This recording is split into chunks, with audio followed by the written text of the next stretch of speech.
Hello, I want to welcome you all to an in-person at the VFW, Solana Beach. We are so excited. The power of our story is so excited to be able to start this fireside series chat for our protectors and our caring bridge builders. So today we have our guest storyteller is Ryan Roberts. And the topic he's going to be talking about today is called The Journey Home, Restoring Meaning, Purpose, and Connection After Moral Injury. The power of our story has had actually veterans in conversation, which is with the power of our story. And our Friday group has had Ryan Roberts on because his talks are so powerful. They're so on point with what a lot of our protectors are struggling with right now. So a little bit about Ryan. Ryan Roberts, MBA, is a United States Marine Corps combat veteran and healthcare executive with 2 decades of leadership across community, hospital, and academic medicine. As the founder of The Journey Home, Ryan develops peer-driven restoration frameworks for moral injury, bridging the gap between lived experience and institutional strategy. He serves as a clinical research partner with Baylor College of Medicine and the Menninger Clinic on veteran psychedelic therapy studies and advocates for legislative change as a founding member of the Veterans Mental Health Leadership Coalition. Ryan is dedicated to ensuring veterans are not just recipients of care, but active architects of the policies and programs that serve them.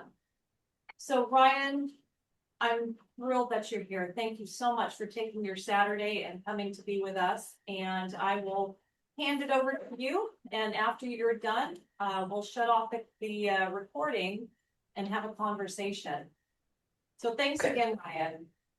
You're so welcome. I love being here. You create a tremendous space for us to be able to have some of these really challenging conversations. And I know everyone in the community appreciates all of your efforts. Thank you, Ryan. You're welcome. Team effort, by the way. Yeah, that's it. That's it. Yeah. Yeah. So thank you. You're welcome.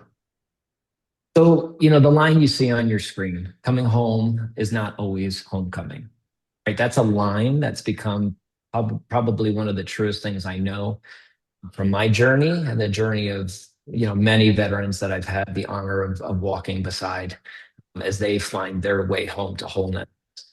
Because, sometimes your body comes home long before the rest of you has any idea of how to return. Don't mind if it's a little awkward. I've got to change screens to advance the slides here. But for me, the journey home began with a call to action. These are not, give me one moment. I apologize. Skipping a slide. Oh, we're going to go without the slide. There was a slide 3, but I'll just set the scene for you. So my call to action came on September 11th, 2001. And just about everyone my age remembers exactly where they were when those towers. For me, I was a freshman at the State University of New York. This was before smartphones, before social media, and before, the whole world would fit inside your pocket and screamed at you in real time. And I remember having an early class that it was the only one that I had early in the morning, and it just stuck out in my head because I would get there to the parking lot and it would be impossible to get anywhere near the classroom. If you know anything about Albany, the winters are brutal. And I just remember that sticking in my mind. And I pulled into the parking lot that morning and I just remember, like, where are all of the cars? Right? And that morning, the lot was almost empty. And I double checked just to make sure, like, okay, this isn't a holiday. I'm supposed to be here. And I get out of my car and start walking toward the building. And this just had a feeling to it, right? It was a ghost town for one, but there was just something in the air. And I remember when I walked into that classroom, everything changed very, very quickly. I look in one side, there's a group of students crying. Some were yelling. This was back when The TV was sitting on a stand with the VCR below it, and they're cussing at the screen and yelling at the screen. And I remember there was a group to my right, and they were trying to reach family members, right? Only to realize that trying to use a cell phone at that point was useless. And trying to reach somebody on the ground was like nearly impossible. And I walked in right before the second. And everything in the room, everything in me changed. There was just this immense horror. There was this devastation. For some, they processed it as rage, like an unfiltered rage. But for me, I remember there being like this confusion. Right? Not only was I having this confusing morning and walk into the room to see on a TV screen these towers in New York City that I grew up maybe 30 minutes away from, crumbling and falling to the ground. It's just complete confusion, right? Like, how could this be happening? And then the mind goes, right? Who could do this to some innocent people, men, women, children, knowing there's a daycare in that? I just could not compute it. And then fast forward a bit, on September 20th, President Bush comes on the screen and addressed our nation. War is beginning with Al Qaeda, and it's not going to end there. And for me, that was my call. I made up my mind right in that moment that I was going to join the military, join the Marine Corps, and not just serve, not just wear the uniform. I wanted to be on the front line. Right? And underneath all of that, there was just a clear value from me that I instilled in me growing up. My family would always display this, right? It's about serving those who can't serve themselves, or in my case, and in this case, it was a core value about protecting.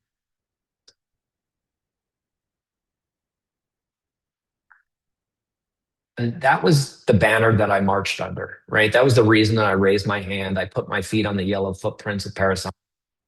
And that was the value that carried me all the way from New York on that morning to the front lines for the Iraq invasion. What I didn't know then was that that same value, that one that delivered me there, would also become the place where I was most deeply wounded. And that wound would go unnamed, undiagnosed, and obviously untreated for almost 20 years.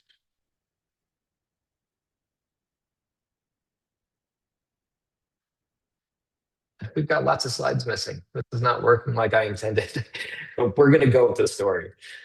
Um, Whenever I give a talk, whenever I run one of the sessions, I like to start with it's dependent on the room, and it's largely ends up being veterans in the room, but I like to put just a few, we'll call it rules out there, rules of engagement for how the story is going to go, how the event's going to go, but just I'm going to offer those today as well. They're not going to show up on the screen because the slide decks doesn't want to agree with me. But when I say rules, these aren't commands, right? I'm not here to tell you what you feel, what to believe, or what to do with this story. I'm not saying that this story is reflective of your story, but the more I get out there, the more that I share, there's parts of it that end up showing up like a mirror for many people.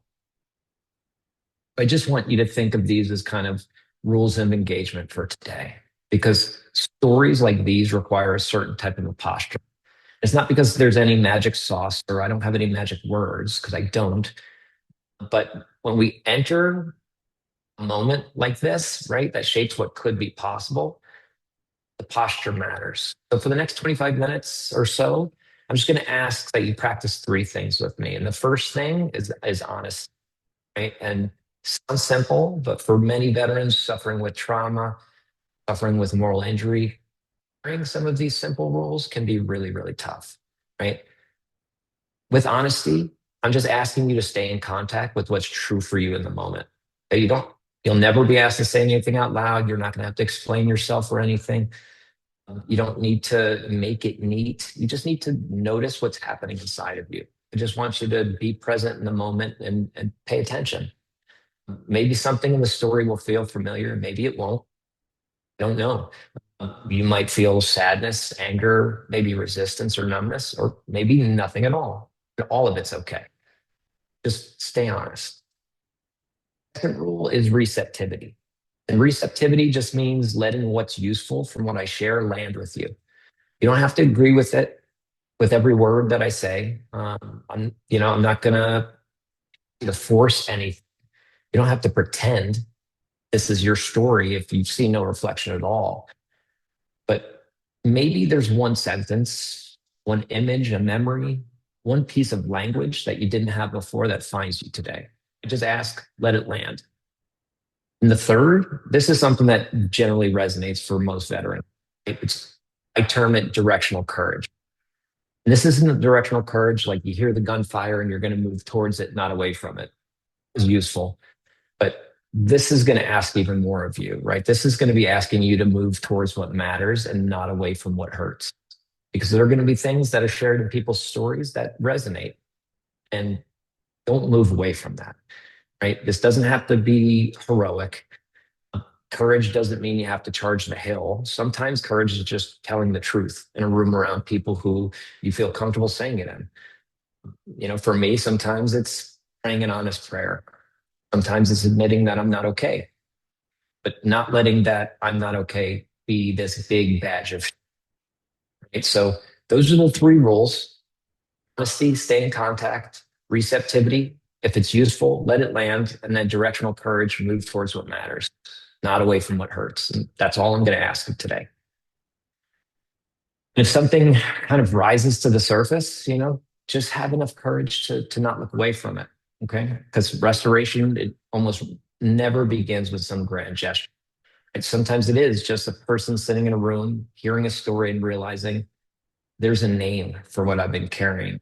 I'm not the only one with it. And maybe my story isn't over. The only ask.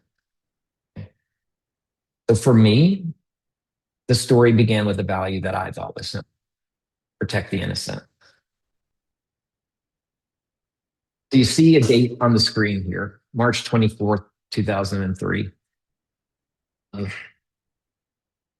will never forget, never be able to remove from my memory, my body, everything that came with rolling into the city of Al Nazariya, Iraq. My unit was a helicopter a company, so normally we're in CH-53s and we're rappelling onto buildings to get to our target. But for the Iraq invasion, all of us were put into AAVs. For those who don't know what those are, these are like small tank-like vehicles that um, troop transport, material transport, and we were loaded in AAVs and spent the entire invasion packed into these up-armored vehicles. And as we rolled into the city of Al Nazariya, I just remember the rounds hanging off the up-armor panels, the RPGs just whistling by and then impacting on the ground next. For those of you who have been in the kinetic warfare, right, there is a lot of chaos. And as much as you plan and try to control, there is a fog of war that kind of creeps in, and quickly comms go down. The plan goes away, and you fall back on what you know and what you're taught, and to kind of coordinate and to operate in very volatile and uncertain environments. And we had just received news that the Army's 507th Maintenance Company had taken a wrong turn, came away from their convoy, and entered the city that we were supposed to go in. And knowing that, we pushed in ahead of schedule without everything lined up to try to rescue them, because they were under immediate fire. They were ambushed as soon as they pulled into the city. So everything pushed forward way faster than it was supposed to. It resulted in Charlie Company, one of our elements, moving forward to a northern bridge and securing a position. But because of all of the chaos and all of the lack of comms and the plans going out the window, Charlie Company was identified an enemy target, and two A-10s without an air traffic controller on the battleground was and ended up attacking friendly forces. And when we rolled up on what was left, my role, I was a 19-year-old private at the time, was to go into what was left of those vehicles and retrieve whatever I could. And I saw firsthand what the lethality comes with an A-10 aircraft. And I was picking up pieces of my fallen brothers and placing them into a day pack, which is a small backpack. We broke out a poncho liner. It was horrifying, to say the least, but you're in the moment. You have adrenaline going. There was absolutely shock, but you're also still engaged, right? So you're still taking rounds. So you're moving and you're doing whatever you can. Just I remember in the back of my mind thinking, if this was my family, I would want them to get something, some trace that I was there, and this is how I lost my life. So that's what we went into the vehicle and did, was to retrieve what we could. And I remember thinking, like, this has to be the absolute worst of war, right? It can't possibly get any worse. But by the end of that day, 21 Marines had lost their lives. And 11 soldiers from that maintenance battalion had all lost their lives. And several others were being held prisoner. I don't know if you remember the news back in the day at that time when the war was kicking off, but there was a female Army private, Private Jessica Lynch, who was captured. She was part of that 507th Maintenance Battalion, who we were kind of, again, set into the city ahead of schedule to try to. So the reality of that day really had no time to sink in. The battle was far from over that night. The battle would go on for almost a week, but I realized that my battle was about to begin. Yeah, it's totally skipping slides. We're going to go out without the slide deck, and I'm just going to tell my story, if that's okay. So we're going to advance a day, March 24th, 2003. Okay. So that next day begins with, remember, orange and white taxi cab just roaring through the dust of Iraq.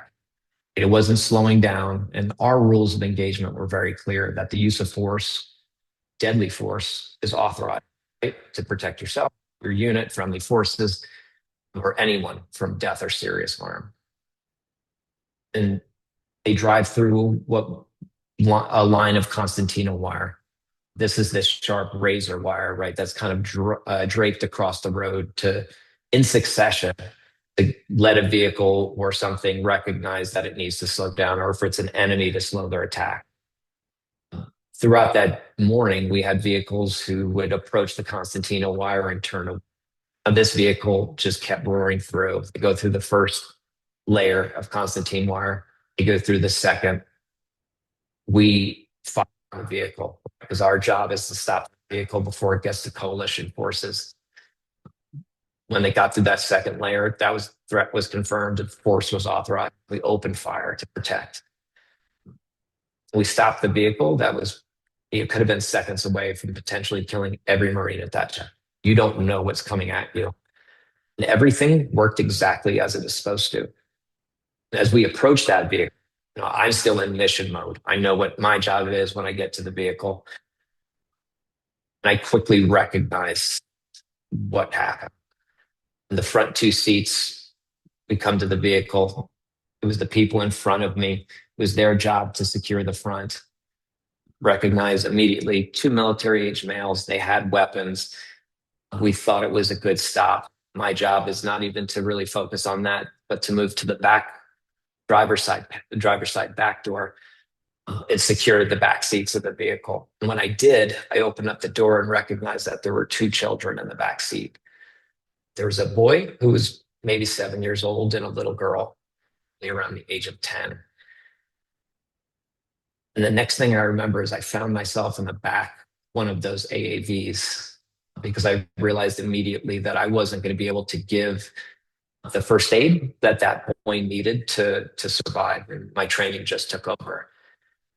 Grabbed him, run from the vehicle, get one of these AAVs. They're going to drive us to the casualty collection point, where there's a better level of care to be provided. And I start, it's ingrained in all of our minds, right? Any veteran would know, right? It's like, we stop the bleeding, we start the breathing, we protect their wound, and we treat for shock, right? These are just things that you go through so many times that it's like that battlefield triage is just automatic. Try to plug the holes, Immediately realized that arterial bleeding, it's not going to be stopped. There's nothing I can do other than apply tourniquets, which again, I have minimal stuff on me at the moment to get him to that next level of care. I do what I can do, and I start giving chest compressions. And I can still remember the smell of the diesel fuel in the vehicle, the smell of the gunpowder, everything, all of the blood, the feeling of giving those chest compressions on a small child, the rising, the falling. I can remember it like yesterday. But I quickly recognized that he was breathing. It was actually agonal breathing, which is kind of those late stages where there's nothing I can do. He was already gone. It's just the brain and the nervous system are continuing to do something. I kept the chest compressions going anyway, because if I, that meant in the moment, I had to accept what had just happened. But when they stopped moving, right, I had to this vehicle and face what had just happened.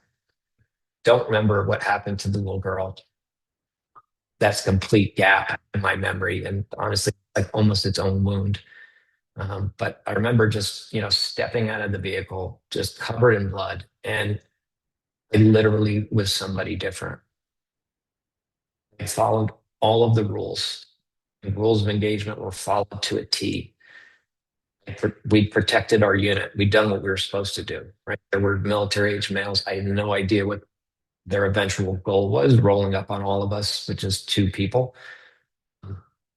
The enemy was known to use mental tactics like this because they knew what it would do to us. And I'd done everything, right? Everything that was required of me. Still an innocent child, innocent children. Again, I don't know what happened to the girl, but I know the boy passed. One of the biggest challenges we have with moral injury from a perpetration. There's different ways to get to moral injury. But in this case, I did the right thing. I followed the orders. If you put me back in that place today, I would have made the same choice. There's this contradiction. And I can't clean that up. All the rules and a child died. Are those things supposed to live in the same human being? I could both be true. I just remember my mind almost immediately actually went into an attack. How are both of these things true? Was my intent to protect? Was I the threat? It's like the ground beneath me started to give way. Um, the fact that I did what I was supposed to and the child was dead, those were not separate. They were actually the same act. That warrior code that we all live by, the framework that says this is honor, right? And this is when violence is acceptable, it revealed itself as insufficient for reality that we were following every rule perfectly and it could still produce this unbearable outcome. In that moment, in those moments, in that time, architecture of who I was, my identity, and again, anchored in that core value of there to protect the innocent, it didn't just crack. It was like it instantly imploded. Very quickly recognized that the world was almost unnavigable.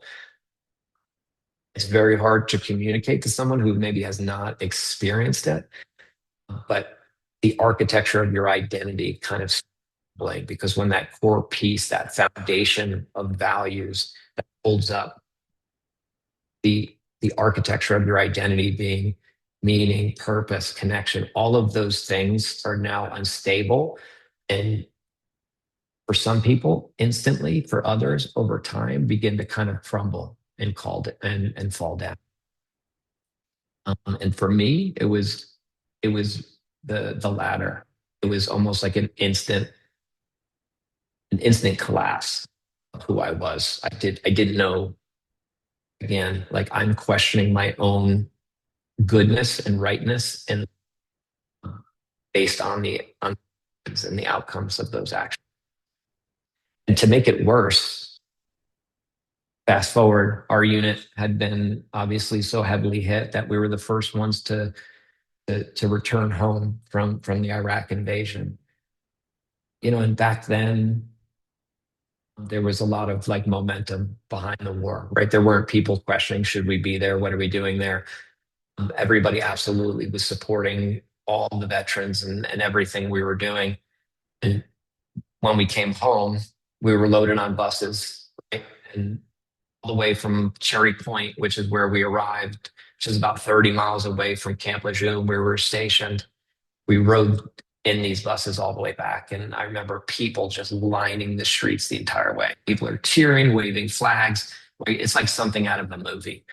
They're holding up signs. And I remember just sitting in the bus and staring out the window, and like my stomach was in knots. Because what I'm thinking in my head is like, how could I be welcomed home as a hero when I literally just become a villain in my own story? For years after that, I mean, up until almost recently, when someone would say thank you for your service, that's accusation disguised. And logic tells you otherwise, but moral injury is not a logical wound. So it doesn't compute. It doesn't make sense. In my head, I'm thinking, you're thanking me for my service, but if you only knew, and that if they only knew would come up all the time with my wife, with my kids, with my friends. And as that network of people slowly started to shrink because I was hiding from the shame, that theme of if they only knew just coming up again and again. Um, because I ended up in a world that I came home to it, but they had never left. Like we're very lucky here. War happens on some distant shore where we don't have to really know what goes into it or what comes out of it. But we have veterans who come home to the United States, to a country who just, again, and this isn't an attack or a bad thing. The truth is that's what we want. Right? That's what our military wants, is that we want to leave here to protect the people who are here. We sign up so others don't. But a secondary effect to that is we have a population of people who they don't understand it. They don't see that category. They see what the news shares, see what ends up on a social scroll. They don't know the realities of the mass grave sites and all of the things that would make anybody's stomach turn. And those are the things that we're faced with when we come home, is a different moral reality. I followed the rules. I protected my brothers like I intended to. And again, the result was, how do you explain that to someone who's never had to hold these opposing truths at the same time? And the truth is, what I found with myself, many people, we just don't. It was probably more than 15 years before I shared even parts of that story with anyone close. So what do? We learn to perform. We get very, very good at performing. Just to set that for you, to give you a sense, like years later, I remember sitting in my driveway, and it was probably, I don't know, 5:30. I just got home from work, and I knew, like in my head, that okay, my wife is going to be coming home after she picks up our daughter from day. I couldn't get out of the truck. I remember just sitting there and staring at the house, and my mind was just moving so fast I couldn't grab onto it. And there's this voice inside that's just like, why are you sitting here? You know what to do. You should go inside, get dinner started. You know your wife would appreciate it.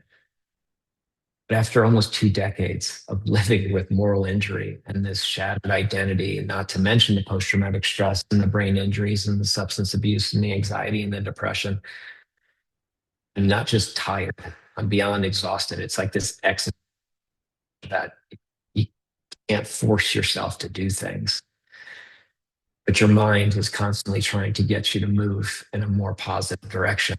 I remember thinking, like, well, you should be excited. You should be grateful. You have a wife, you have a beautiful daughter, you have a healthy son. It wasn't that I wasn't grateful.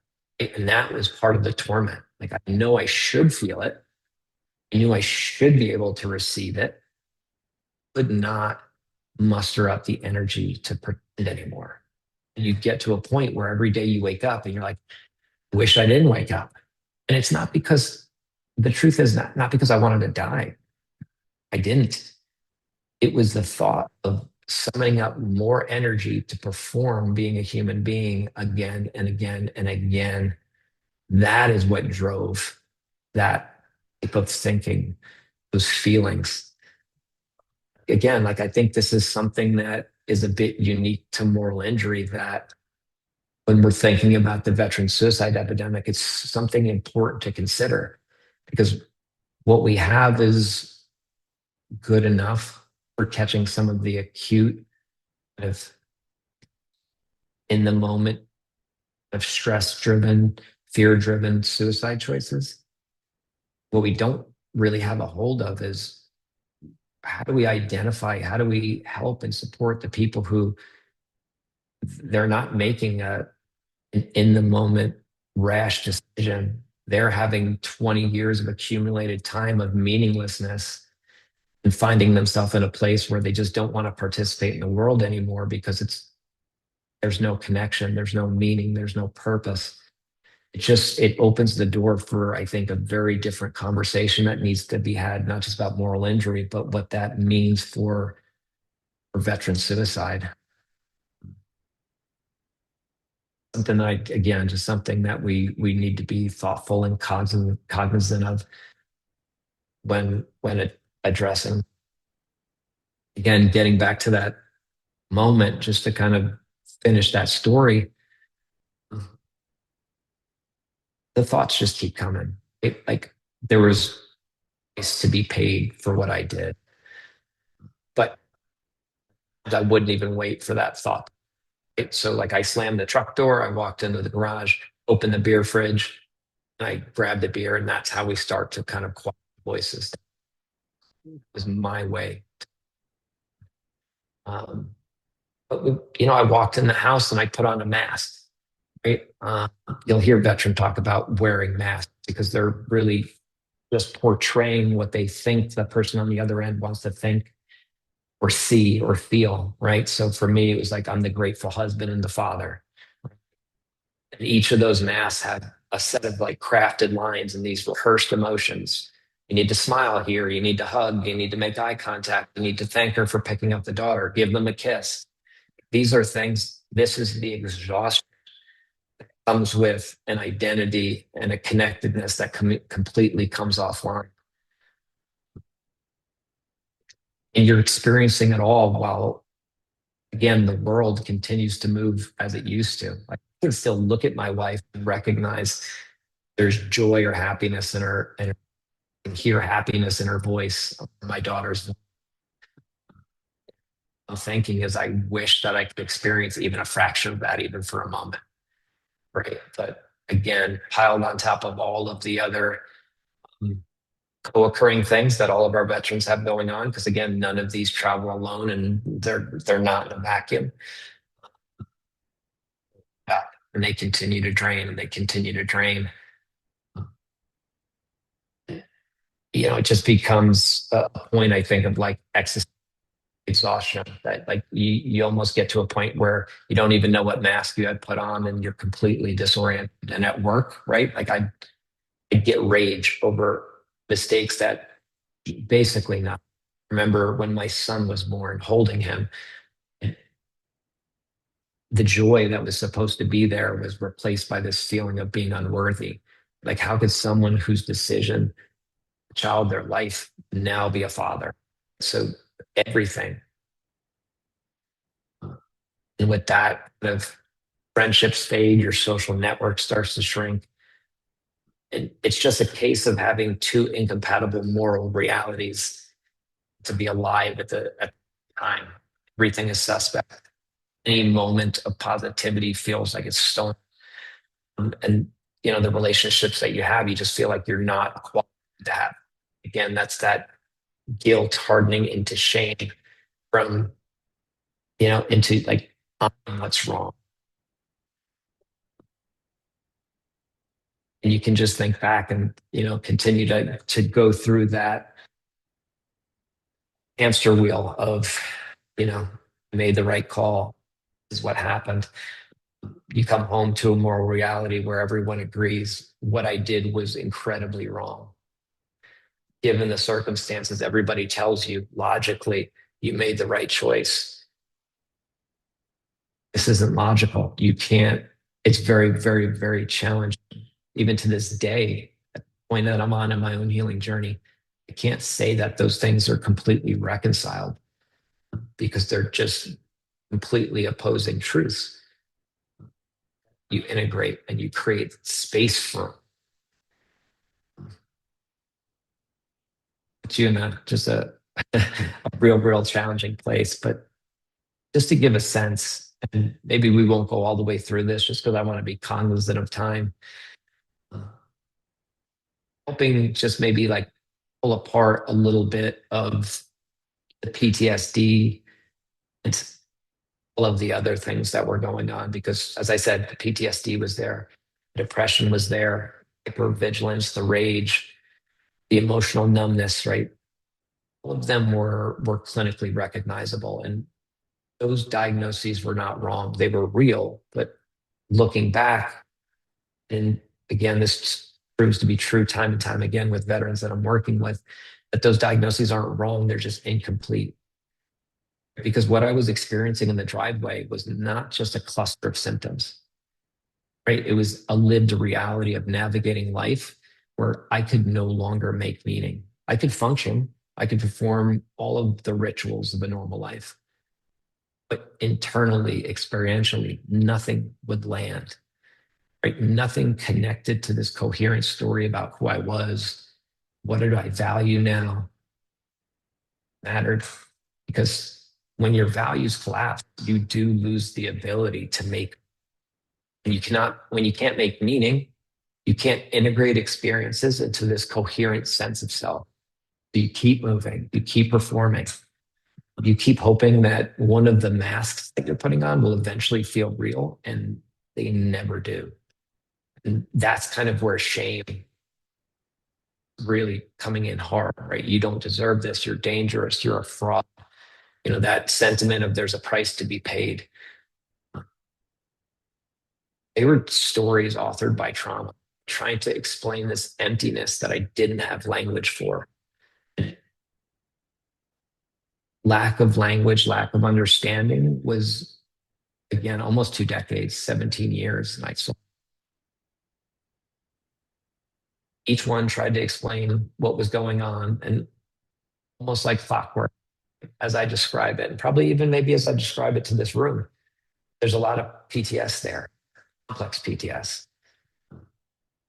And the treatments, they helped a bit with everything that was fear-based. But what I was facing was not fear-based. It was this loss of moral coherence. Again, made the right call, innocent child dead. Like, how do you move forward from that? And that's the reality of moral injury. It's a wound to wound to meaning, identity, to belonging. It's an ongoing quest of how do I make my life matter again? Because I got to the point that I was fine, but I couldn't get to the point to put all together. And then eventually I found in an inpatient and an intensive outpatient treatment program, I was sitting next to a Marine who brought up the phrase a soul wound. And the therapist in the room began to unpack what moral injury was. And I didn't feel relief immediately, but recognition. I recognized that this wound was not just like, it was moral, it was existential, it was spirit. And then everything started to make sense. The reason I reached for masks made sense. The distance I would create with my family, with my faith, with my friends, all of it start to make sense. A glimmer of hope. Okay, I'd exhausted everything there was to medications there for the PTS and the brain injuries, but I didn't know I had moral injury. Maybe there's something I could do. Maybe there is a way to kind of that.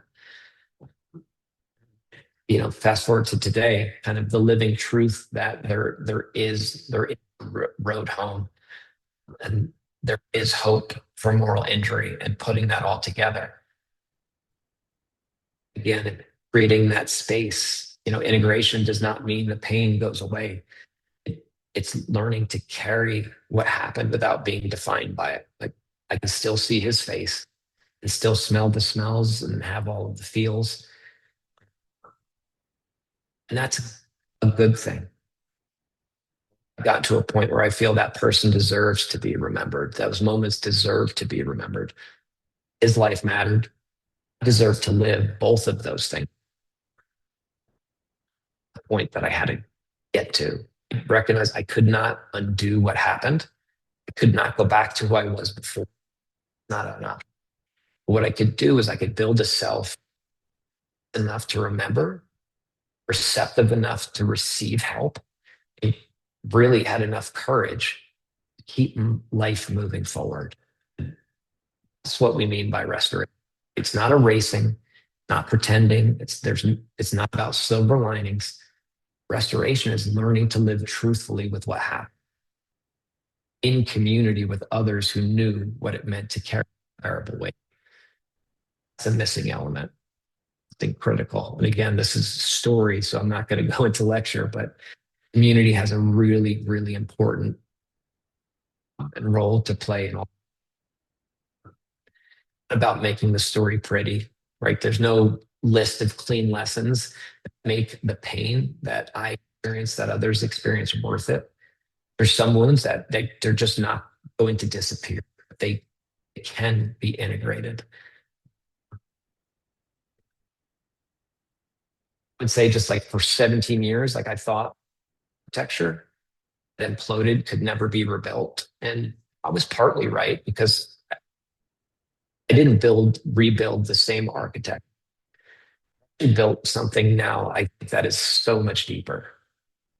All the work, all of the effort, all of the treatment and therapy, all of it came together to help me hold that complexity and that paradox, to be able to be okay with the grief, the love, the guilt, the honor, the hope for all.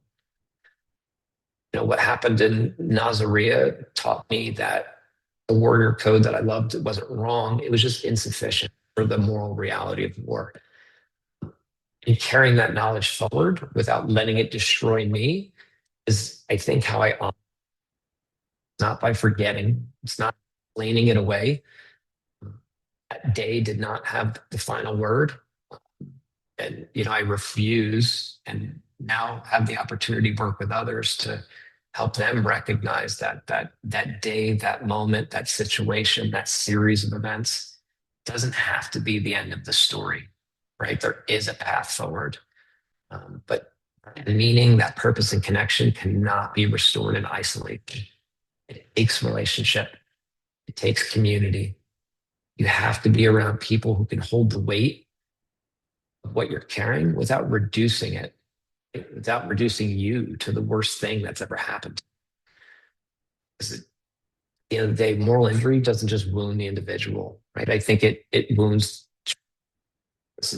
duty and forgiveness and belonging that used to make sense, right? So it's not about finding your own meaning alone in the room. It's about rebuilding that coherent world again, putting the values that you want to be in place, and then starting again to act in alignment with those values. Requires witnessing and reflection. And at the end of the day, being able to be, I think, received, people who aren't going to look away or immediately go to console you. And, it's not easy, but it's absolutely possible.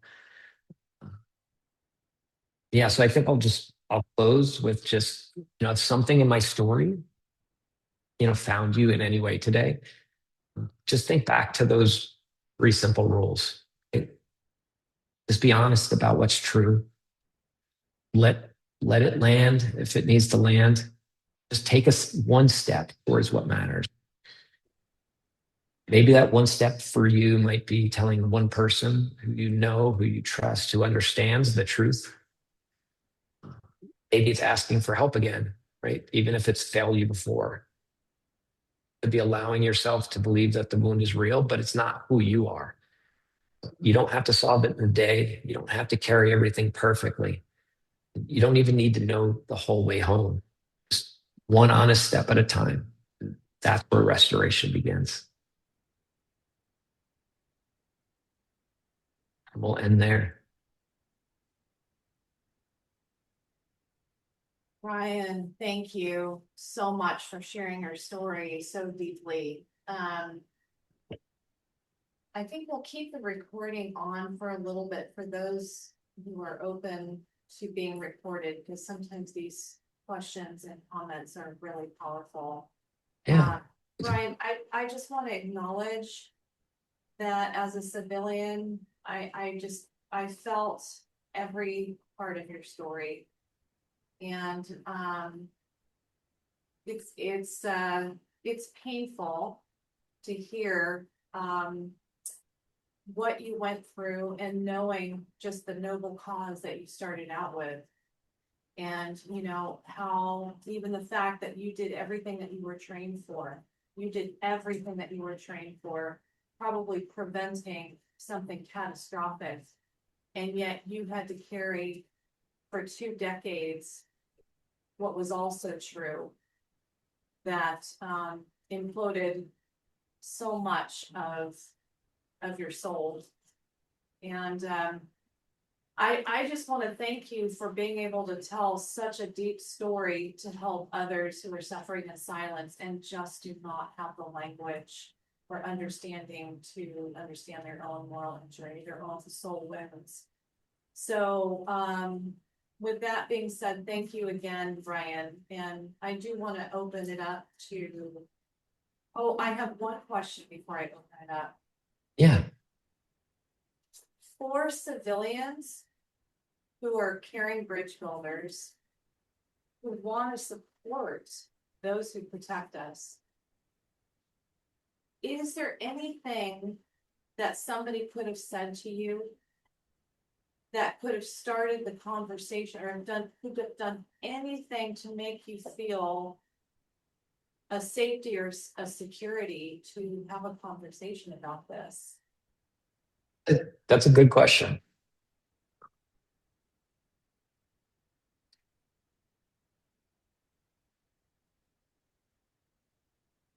I think my response is probably, it's almost in the same situation of the veteran who kind of lacks the language and understanding.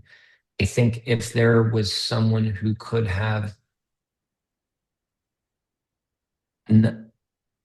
actually, let me pause and maybe take a different approach to this.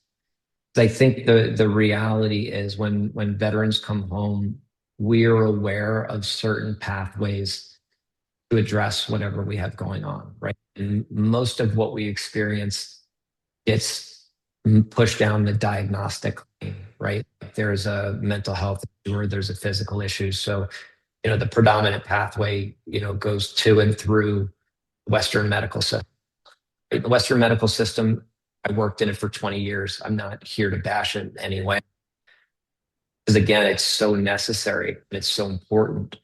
And I think it's, again, often incomplete, because the providers across from me, when I would share my story, they wanted nothing more than to help me. I didn't have the language. They were filtering my informations because I didn't know how to talk about my identity and my meaning and purpose and my values. I just didn't have it. Didn't have the language or the architecture to speak about it. They're filtering it through their lens, right? Which is, let me figure out what the symptoms are. Let me try to mitigate those symptoms, right? They have a particular lens that they're looking at it through. So this answers your question. Is I think if there were people who could address some of the, say, the more spiritual faith side of things, I think those conversations could look very different. And a chaplain alone, I don't think is the right answer, because that exists within kind of the VA system. But what happens is someone like me would start to describe what I'm experiencing and what I'm up against to the chaplain, and they would boot it to the therapist. And the therapist would be like, it sounds like you need to speak to a chaplain, right? It was never an interdisciplinary or multidisciplinary approach to get multiple different domains looking at a problem that crosses multiple different domains. And that's what this does, right? Because meaning, purpose, all of these things, they don't fall neatly into a particular bucket because absolutely there are psychological aspects of identity, but there are also, existential aspects to identity that need to be addressed. And you can't address any of that in a vacuum. And I think that's what makes moral injury so challenging. So I hope that that leans towards what you're asking is I think if the people have the background, the understanding, the competencies and capabilities to talk about some of those existential issues that I was dealing with and help me recognize that that's what I was dealing with. I think that that would have been, I guess I would just like to make sure what I'm sharing isn't coming across as like, we should still thank our parents, right? We should still, the language I shared in my story, well, that probably resonates for some veteran stories. It's not true for all. We know, right? We know. I understand the intent when somebody comes to me and says, thank you for your service. I understood logically the intent and that homecoming that I came back to. But when it comes to some of these things, logic, it doesn't apply, right? It didn't help me work through what I needed to work through.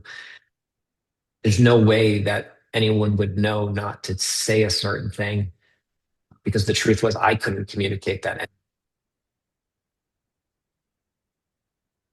Just want to thank you. I feel like you are a powerful North Star to a topic that is just starting to come up now. We've heard so much about post-traumatic stress, but what about the soul wound? What about the moral injury? And what do you do in a civilian society that doesn't experience war and has no clue what you could have gone through? Yeah. Nothing to connect it to.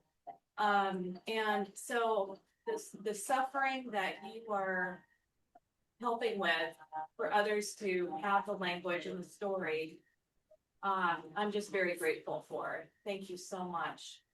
Yeah, you're very welcome. I'm not a veteran. I never served. But a couple things really hit me when you were telling your story, and there's a difference between you were told, given an order, a directive. This is how you treat a situation that you saw happening in front of you. And you carried out what you were told to do. Ethics, being an ethical person, you follow the orders. But that doesn't cover the moral, you as a person, the moral values that you yourself possess. So in the situation, I think that's the biggest nutshell in serving in the forces is you're told that if a truck or car comes through the first barrier and through the side, you're going to fire upon it. And then you're going to clean up afterwards. That's ethics. That's following what you've been directed to do. And that's unfortunately your job. But then what impacts people is what you're describing, the moral end of it is everybody has a different morality. Everybody has a different spirituality. Everybody has a different depth of morality and spirituality. They're different. And I just, I understand. I see what you're going through, and that's because of who you are as a moral person. And so a lot of people don't know that there's a distinguishing.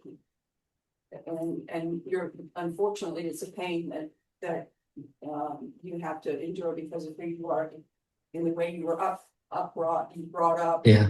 What you believe in. A second comment I guess I want to make is,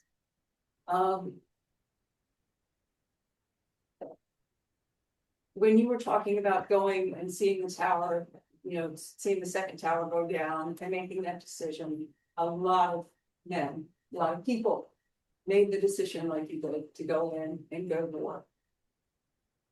And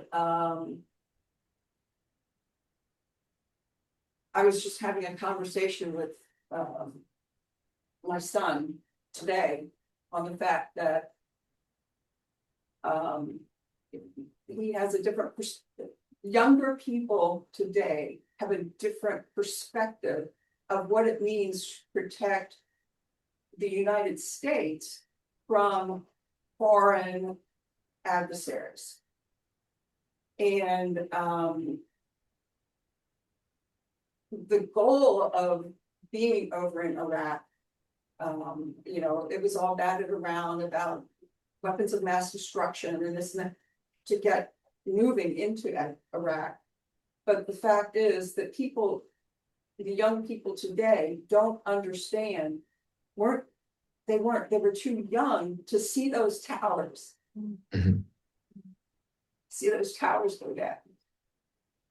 And to know the people that were in those towers and what it caused this country and what you did to try and protect anything like that happening again.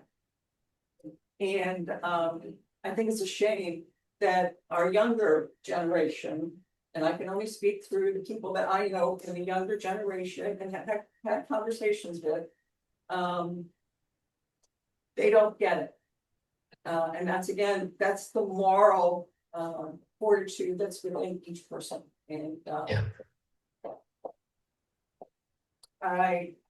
we can't teach that. You can't teach That's right.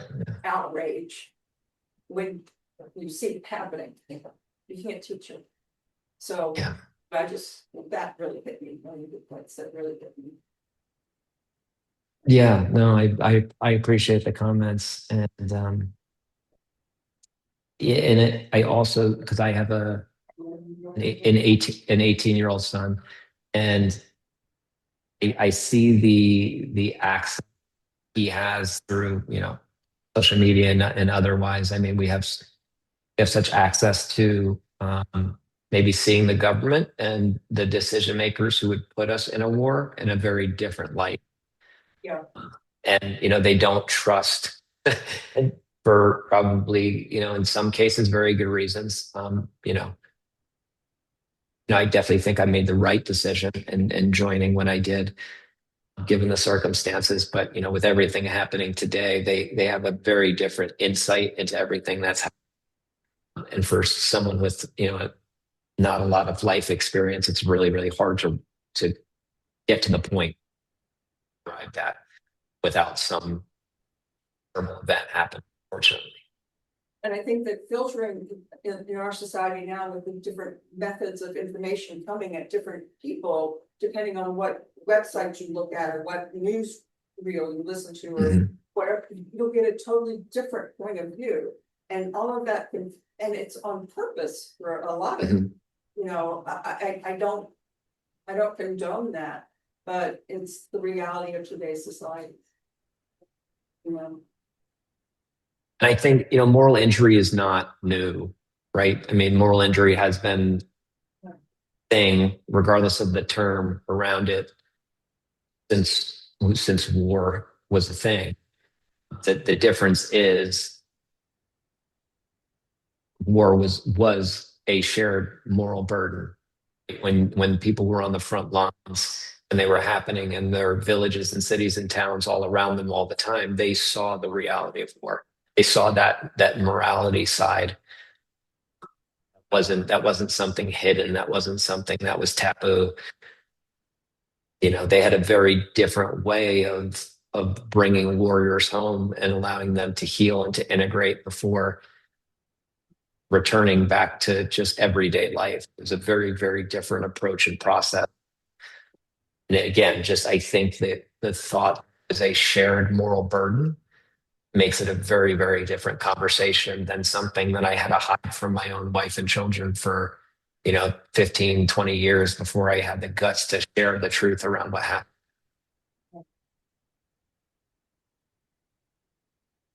Well, I think this really is an antidote to so much, is like for civilians, for the younger generation that are unattached, that have not had to face what Ryan, what Robert, what Gabriel, what Scott, what Will, what you all have had to face.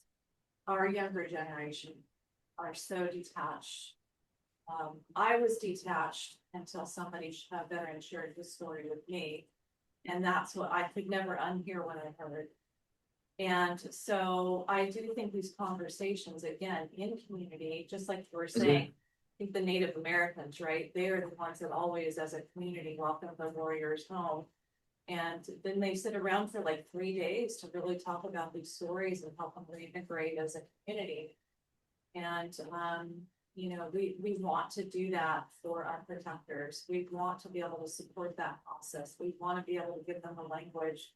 We want them to know that everything they've gone through, even if we've never experienced it, we are witnessing your story and what's happened, how you are being restored through all that. But again, Ryan, you're a hero in this arena that's really again a North Star. So thank you so much. Yeah, thank you. Yeah, thank you so much for sharing. I cannot imagine the loneliness that you had to experience with attending that by yourself for so many years. I think it's also the fact that you were young, and I think there's a story. What I heard when you say is somewhere your innocence is stolen at some point. Because you have to experience something that is beyond what most people can put words or understand or even experience. It's like you're faced with darkness. It's like you see people that put their kids or kids in a place where they are going to be harmed. Does that make sense? And and so I think it's very it's difficult to find words when you experience something that is so dark. And then you have to and your brain and your soul has to try to make sense of it. I believe that I like what you're doing because it really community is going to become very strong. Because even if nobody expresses exactly what you experience, they can help you feel that, and so I like it. But the way when you were sharing, that's what I was hearing is, you were young, you go with all your heart, with all your patriotism, with all your value system, and you're faced with something that is so dark that it's just difficult to find words for it. It's difficult to process. But hey, I think it's amazing how you are using it right now and how you're helping so many other people. And it's that part is really encouraging. Yeah, no, I mean, absolutely. I mean, it's kind of, it's not much different from the concept of post-traumatic growth at the end of the day. Right? It's you can take this and use it as a catalyst to do very positive things and help people work through it. So, I lean heavily on my faith. And that's something that was very much injured and all of that. But when I was eventually able to kind of come back to the faith and the spirituality side, that aided quite a bit in, I would say, the sense making and the meaning making pieces to help me put everything back together and to understand that, that this was going to be part of my path.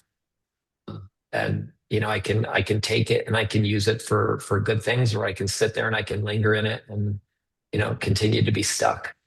luckily I chose the route that I did. It's so interesting how your wounds can become the healing of someone else. Mhm. Maybe I should pick up there. Ryan, you honor our fallen as a brother Marine. Thank you.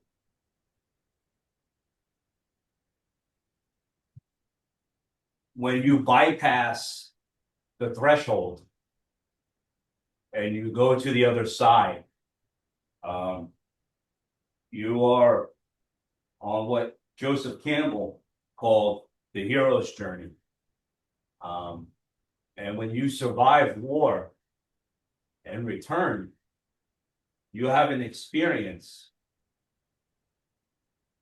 that so few will ever experience. And that is part of the crux here. And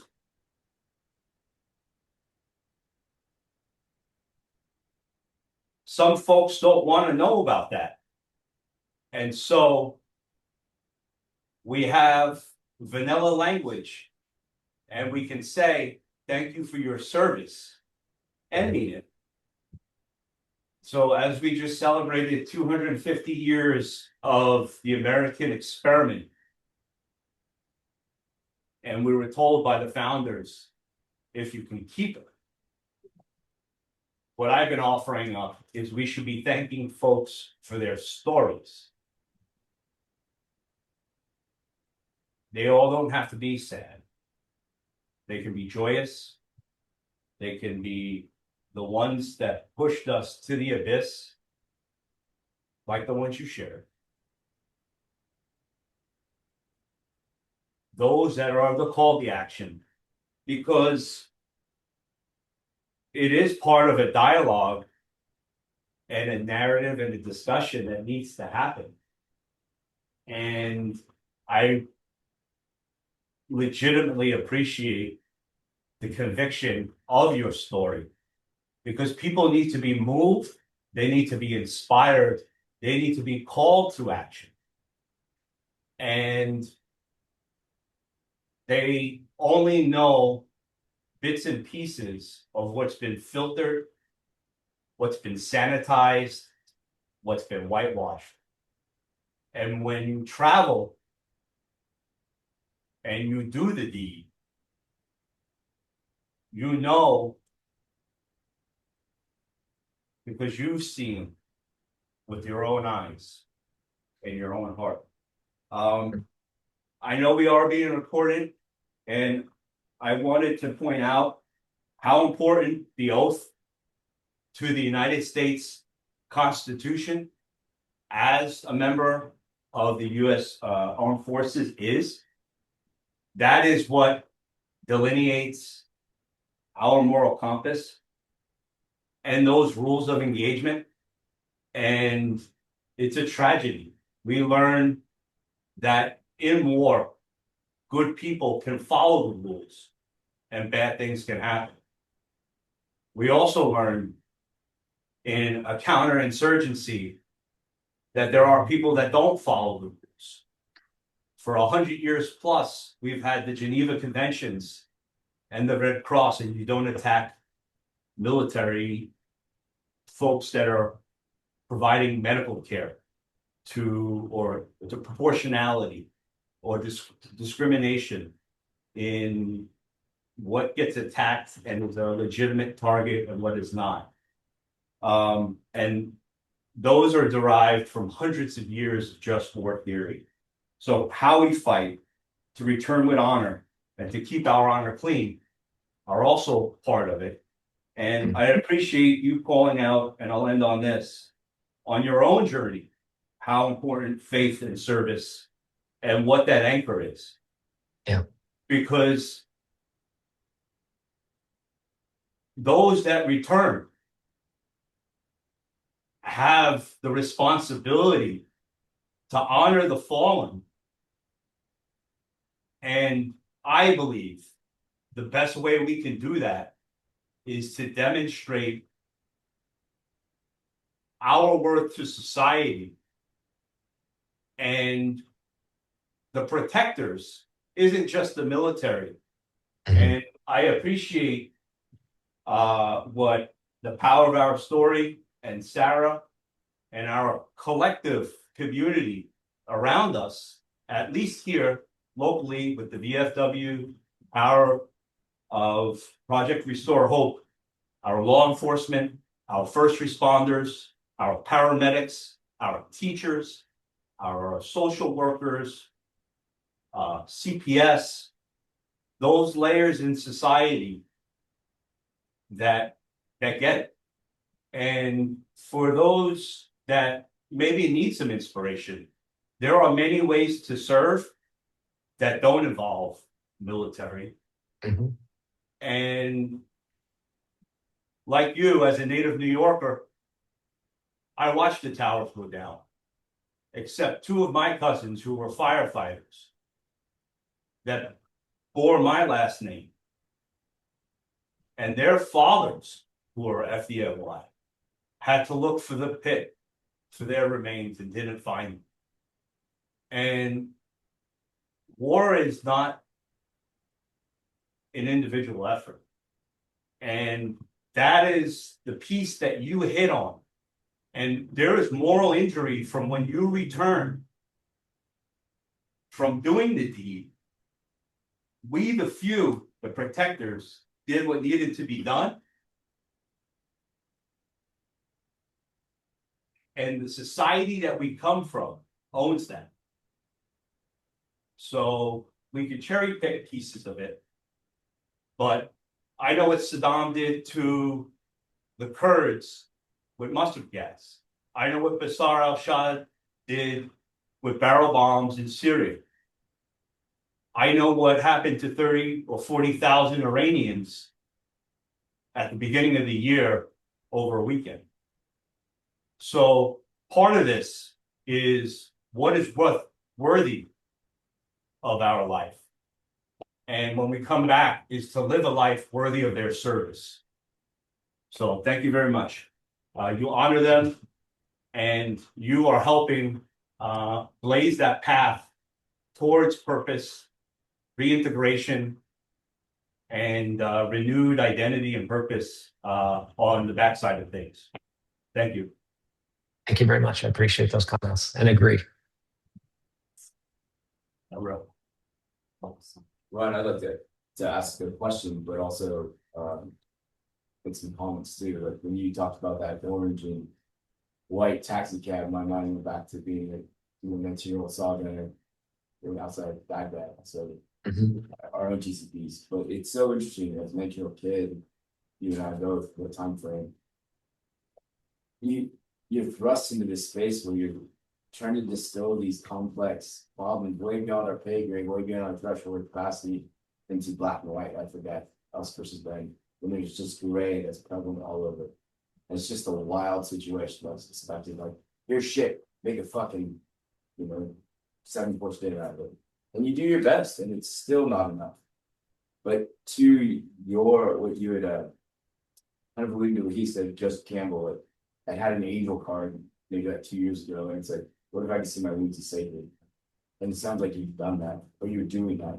And you, because of this, and it's a hard pill to swallow, but this little boy and his little sister, that was a purpose, that was a gift, to justify it, such so solid, but like their gift to give to you to become what you are and get back to not just the community of veterans, but society. So thank you for that. But my question, all that to say is my question, with your own atonement, you alluded to it. Have you cosmically, psychically developed a relationship with that little boy? Have you spoken to you? Have you met him? Have you made peace? Have you thanked him? And you don't have to answer that. Yeah. That's my curiosity. Yeah, no, I mean, absolutely. I'm happy to, yes to everything you said. And I would say just as important as carrying the memory of the fallen and living a good life for what they sacrificed, and the opportunity I have to come home and be with my family and even just go through the challenge. That's a gift that they don't get. I would say the same extends to those children. As far as like, I would say that like their memory, their presence is absolutely a driver in everything that I do. Right? Like I'm conscious and aware of the sacrifices that they've made. And I do look at it, I think, through a similar perspectival lens that you're sharing. I don't think we all know our role in the grand scheme of life now, but when we're done with our time here, I think we'll get a better sense of what we did, and those things that we happen to us or we participate in that don't make any sense will eventually make sense. And I hope it is that way for them now. But as far as like making contact, I would say there has very much been a felt presence when I was doing the psychedelic assisted therapy healing. That very much came through during my ibogaine and 5-MeO DMT through an organization called the Mission Within. That was an enormous part of my healing, was actually being in the presence of that young boy and receiving the forgiveness and being able to, I think, move forward from that was a really, really big and important piece for me. Just maybe as a seed for a future comment based off of your question and where this segue went. Ritual, ceremony, the homecoming, not just how we war and how we kill and how we fight, but how we heal, how we build, how we love, how we restore. And if we don't get it right, we have intergenerational trauma. Mhm. We have substance abuse. We have cracks in our society. So I know we're going long, and I'm trying to use the gift of brevity here. So plant the seed and bring that as an offering for the genesis of a future conversation. But that's why this is so important, to turn the page and having a restorative lens, because even the institutions can lose trust. Even the leaders, and we look at different types of decisions. And right now, there's a cost for the healing, and there's a cost for the care. On the plane ride here, it was not lost on me that 120 plus years ago, Major General Smedley Darling Butler, two-time Medal of Honor recipient, he's got a smile, as the fellow Roosevelt, and a brevet for Battlefield Commission, marched on the Capitol. And that is the genesis of almost all veteran service organizations that exist today, Mhm. that fought in different insurrections and was the precursor of today's VA. There is a cost to these diagnoses. There's a cost to these treatments. But you know what? Being a good person doesn't cost anything. Listening and asking for help, that's the most courageous. So we need our community. Yeah. I think one of the most powerful things we can do for somebody suffering with moral injury is simply witnessing. Right? Because I think, the VA system can play its role, but if I'm being honest, I don't want to turn moral injury over to a health system. There's the existential, the spiritual. This needs to be handled differently, and it needs all hands on deck to be able to move through this in a thoughtful and meaningful way to get people home at the end of the day. Amen. Yeah. Okay, Ryan, I wanted to just say a few things. I've been in your presence now. This is my third time, and it gets better every time. I I hear something a little different each time. And it opens doors for me personally. Good. So I want to thank you for that. You're welcome. You mentioned something about finally having the courage to, face your family and to be able to talk. There's absolute courage in that, but it's also finally had the capacity. You finally had the understanding, some tools, all of that finally came together, right? It took a lot to do this. And you mentioned the spirituality piece. Someone who gets that, I can't imagine what people who don't, how they're doing. That's scary.